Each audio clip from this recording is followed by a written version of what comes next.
You'll hear me say it so many times, whatever is historical, whatever happened in your history kind of becomes hysterical, and it doesn't just bigger go in your away reality. on its own.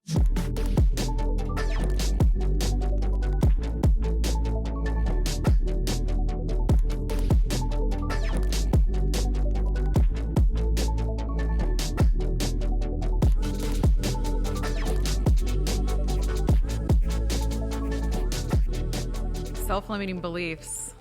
It's something we talk about in our course, Surviving to Thriving. Yeah, module 4.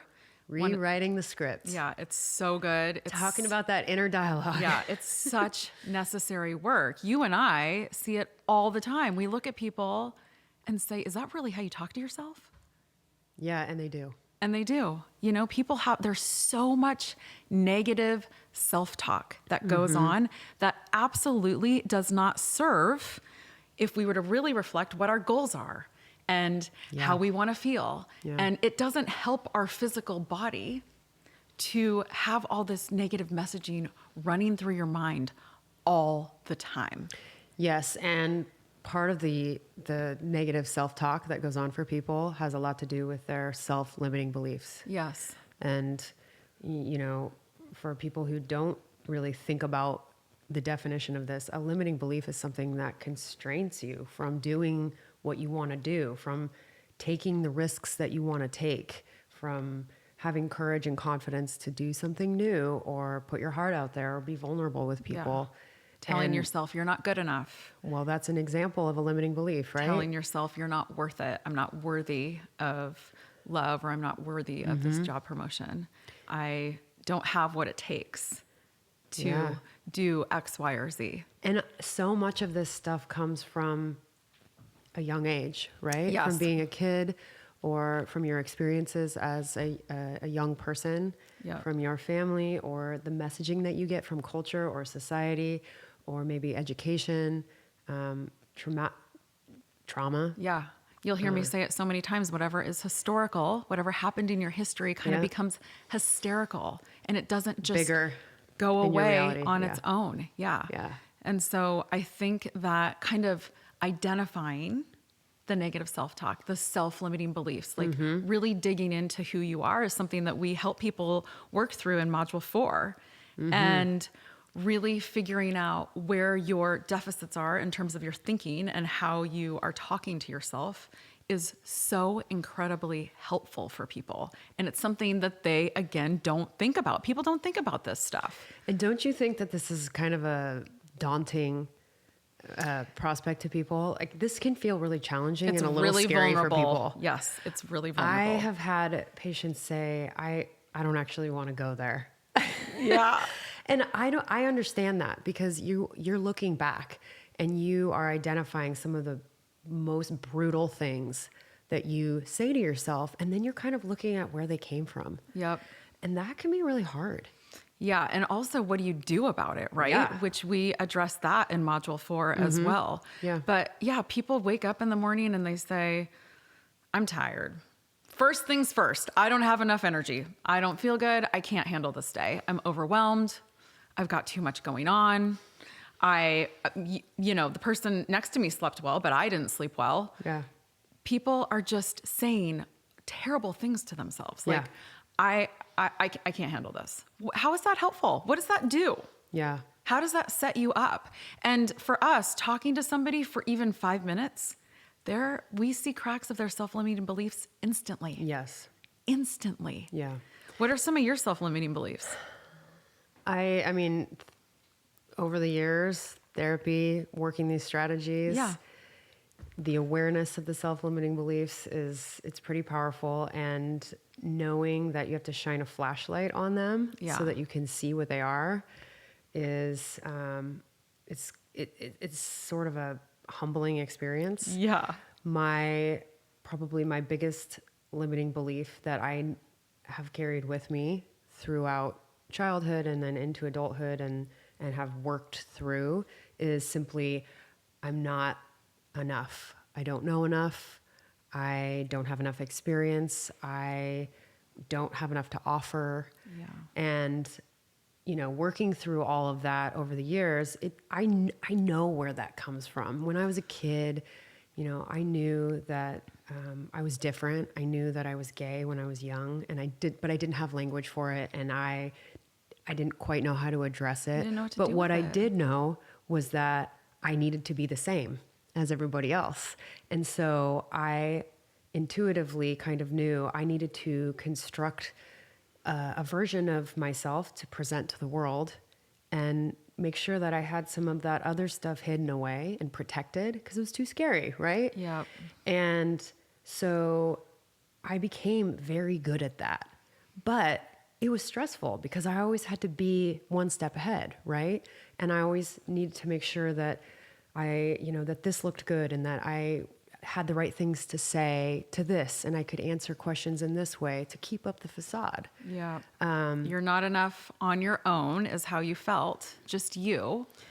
And so you've had to deconstruct that and figure out how to be okay and know that you're worth it just being yourself. And what I kind of learned when I broke that limiting belief down and started to kind of flip it around was that actually people really want to know your heart. They want to know that you are a human like everyone else. And they just want your genuine story and your genuine voice.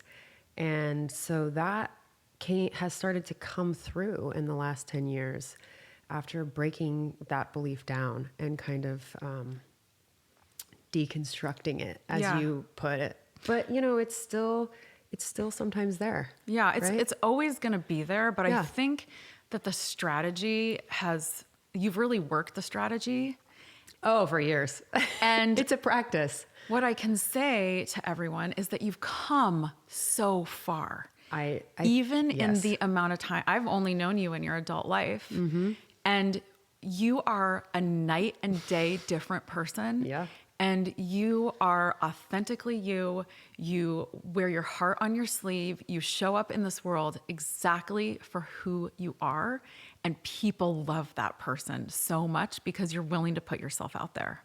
Well, it struck me at one moment years ago. I was like, God, you know what I really appreciate about people? I appreciate when people show up and don't really care what other people think. And they don't have to have it all together. Yeah. And I was like, that is so awesome. I respect that. Well, nobody has it all together. I'm inspired by that. Yeah. And then I was like, okay, wait.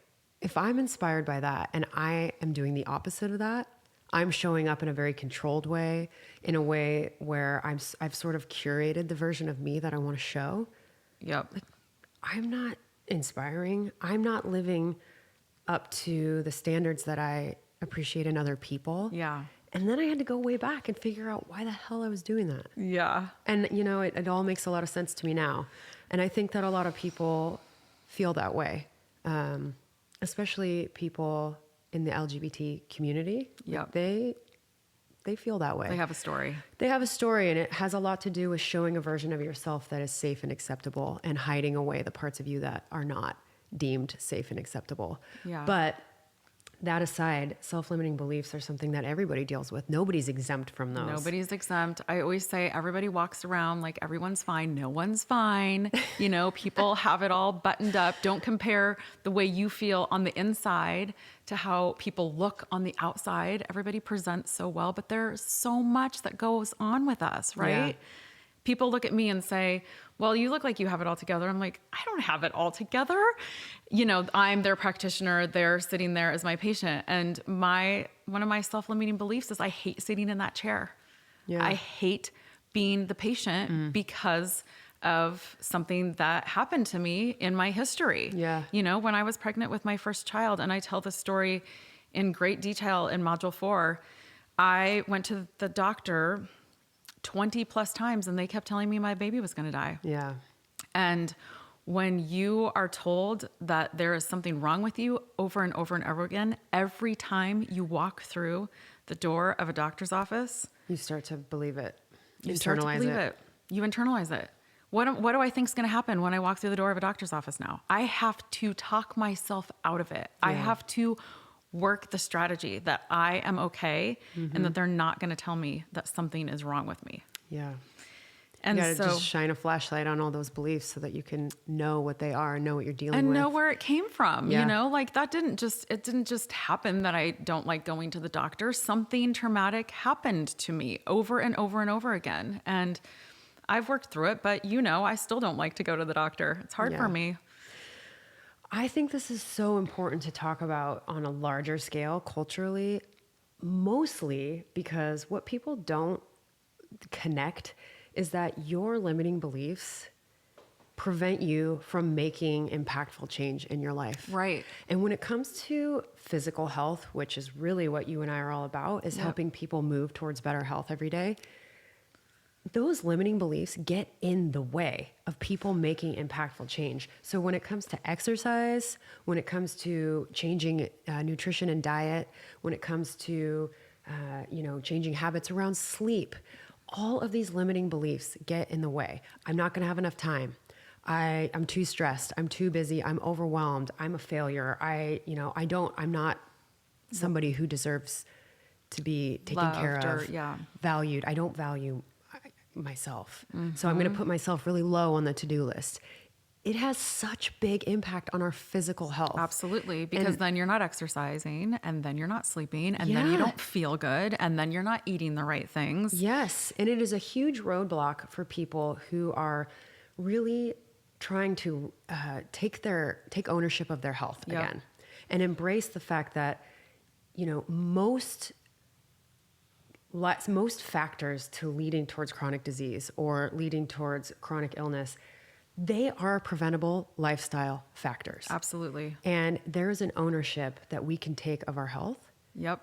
And one of the biggest roadblocks is this self-limiting belief. Well, and that's this why negative self-talk. It's so obvious to us in the treatment room when we're working to help somebody regain their health, their energy, their, working on their pain, working on anxiety, depression, all these things. This is something that is non-negotiable. Yeah. You can't get well. You can't feel great if you're existing within self-limiting beliefs all the time. If you drive around in your car and just tell yourself all the reasons why you suck and don't feel good, you can't be healthy. Yes. And we always talk about encouragement.